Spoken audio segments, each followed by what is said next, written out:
Nakakatawa. Hanggang 19 Congress lang pala. May sinasabi ka ba libre? Di ba araw-araw yan? Araw-araw may sinasabi. Ba't ngayon nagpahinga?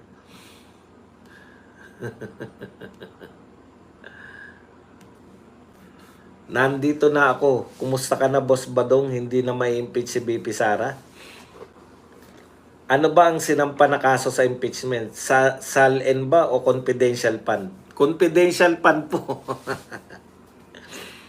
Larong buko si Bukoy na buko na. Kay Senator Marcoleta pa lang, Boss Badong, hindi na sila uubra. Correct. Kala nyo ba magpepreno yan? Hindi. Yan po pagkakaiba ni Marcoleta kay Chis Escudero tsaka kay Cayetano. Sila Cayetano, pinapaikot pa nila eh. Si Marcoleta, direkta agad. Illegal yan, no? Tapos. Nagalit si Martin, wala raw kwenta pinagsabi.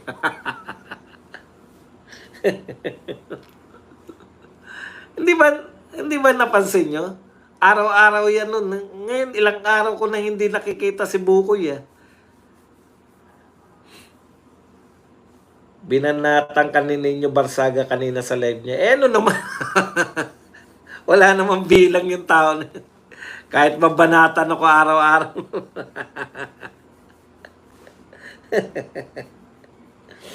Masasaktan pa ba ako ron? Lahat na nga nakasinungalingan, sinabi nun eh. Pag kayo naniwala pa ron, di okay lang. Kala mo nga pag nagkwento yun, araw-araw kami magkasama. Minsan lang po kami, mga isang oras, mahigit lang po kami nagkasama sa tanang buhay niyan. Ang dami na nangyari sa kwento niya. Last appearance ni Bukoy, June 30. Talaga? Hindi ko napupuna eh. June 30 lang pala. Akala ko ba libre yan? Akala ko walang bayad yan. Bakit may hangganan kung walang bayad?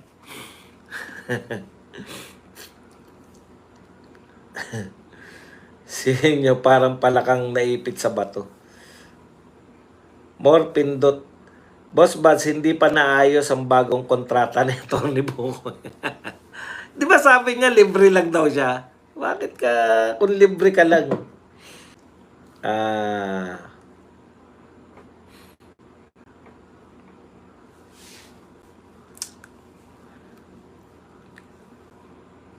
Comment na kayo. Pwede kayo magtanong.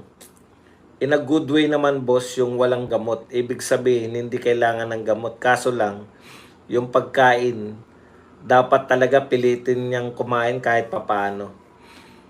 Expired na. Expired na pala, kaya pala hindi ko na naririnig. Bagong set na ulit ng prosecutor, tapos ipapa-approve pa ulit. Pag naniwala kayo doon kay bayot ninyo, isa kang tanga. Lahat nga sila binalita na si Ninyo tagadala ng chiching sa Malacanang noon. Talaga. Makapasok ka sa Malacanang, magdala, boss, papasok ako, may dala-dala akong chiching. Putya. Nakapasok na kaya sa Malacanang yun? Ako kasi nakapasok na ako sa Malacanang. Hindi ka pwede basta pumasok doon. Boss Bads, pasensya na. Busy kasi sa work sa US. Kaya ngayon lang ako nakabisita dito sa iyo. 8:22 AM na sa US. Yan. Sana payagan nila ang Filipino food para kay tatay. Para bumalik ang katawan. Kawawa naman. Doc Badong, grabe tong si Tariela. Cheater pala sa PMA exams. Tapos nirerendahan siya ngayon ni Dilima na isang homewrecker. Ano yung nirerendahan? Sana all only in the Philippines, tapos kasama pa si Father Añejo. Si Bukoy pang 19 Congress lang. Kaya pala tahimik na muna. Araw-araw yan, nasa balita. Never pa nakapasok si Ninyo sa Malacanang ng term ni Tatay Digong. Nakapunta po ako sa Malacanang eh. May kinakailangan, may pangalan ka ron eh. Ang higpit dun eh. Baka gilid lang na Malacanang, sabi. Si Eden, binanatan si Auntie Claire kanina. Oo nga, no, nawala ang pagkaparot ni Bukoy ngayon, Doc Badong. Oo, nawala nga eh. Ngayon ko lang na po na eh. Sininyo tagad ang bebot sa Malacanang. Thank you kay Olivia Lakap sa pakape. Hindi nakatawid sa 20th Congress si Bukoy, boss. Stupidity is the pinsang buo of insanity. Shoutout nga pala kay BBM at Speaker Martin. Naging kaso na pala ang confidential fund. Boss Buzz, binubutuhan ba ang chairman na uupo sa Senate o ina-appoint ng presidente? Senate President po, botohan po yan. Senate President, magbobotohan po. Yan. Ask ko lang po, Sir Badong, kapatid po ba ni Renato Reyes si Atty. Bukoy? Hindi naman siguro, magkaiba ng pangalan eh. 10 bills pa lang unang pinasa ni Senator Marcoleta. Hinain pa lang po. Pag pinasa, pasado. Nakuha niya Doc Buds ang Blue Ribbon. Sana makuha. Ako rin eh, yun ang panalangin ko, makuha niya sana yung Blue Ribbon. Kaya lang, bitin ang title mo, ha? May limit po yung pagta-title eh. Si Lolo Bukoy na stranded sa 19th. Bawal na magsalita. Boss Buds, kumuway na naman sa hangin si Marcos sa Fishport sa Jensen. Hanggang 19th Congress lang ata si Bukoy. Yari. Talaga to si BBM, ikot ng ikot, ang sipag, no? Araw-araw, iba pinupuntahan eh.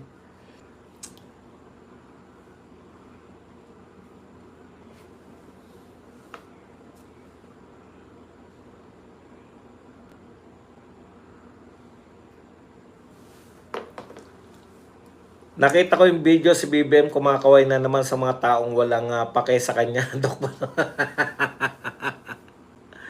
Ang layo po, no? Yung mga Duterte, pag nakita ng mga tao, talagang hindi magkamayaw, eh, no? May emosyon, eh. Alam niyo yun, yung pag kumuhay, taas na kawayan, is either maiiyak ka o pasugod ka para makapagpa-picture. Iba talaga yung mga Duterte, no? Namimiss talaga natin yung pamumuno ni Tatay Digong. Yun ang masarap, no? Yung namuno ka tapos hinahanap-hanap ka. Talaga naman, pag eto sumunod sa'yo, hanap-hanapin mo. Ang layo po eh. Hanap-hanapin mo eh. Sa bagay, lahat siguro. Si BBM, ito po ang problema, no? Si BBM, yan po, normal po yan sa mga naging presidente. Ganyan lang po magtrabaho lahat ng presidente natin eh.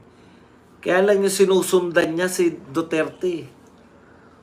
Kumbaga, dating mga presidente, ganyan lang magtrabaho. Naranasan na natin kung paano magtrabaho ang isang Duterte. Ang hirap na pong bumalik sa mga tinatawag nating dati. Oh, di ba? My street is, sa motorcade ni BBM sa Jensen, Doc Badong, may street strander doon sumigaw ng Duterte sa convoy. Missing sabongeros ba ang trend dyan? Hindi na ba topic ang impeachment or suko na sila sa impeachment?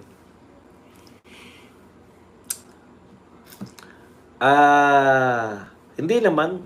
Hindi naman po nawawala lagi yung impeachment. Hindi po nawawala sa usapan yung mga Duterte. Lagi-lagi po. Kaya lang may bago yung missing sabongeros. Ang hinihintay ko po, paano nila i-connecta yan? Paano nila i-connecta yung mga missing sabongeros sa mga Duterte na naman? Tandaan po nyo si Duterte po ang nagpatigil ng online sabong. Baka kasi magulantang na naman kayo sa mga kwento-kwento. Di kinaya ni Auntie Claire ang mga pagtatanong ni Miss Eden. Matatalino kasi mga tanong, di kinaya ng utak, kaya ligwak is lucky. Kasi nga, wala sa script eh. Totoo bang pinapapalitan ng Malacanang si Eden Santos? Opo, totoo po. Kaya lang hindi po pinalitan ng Net 25.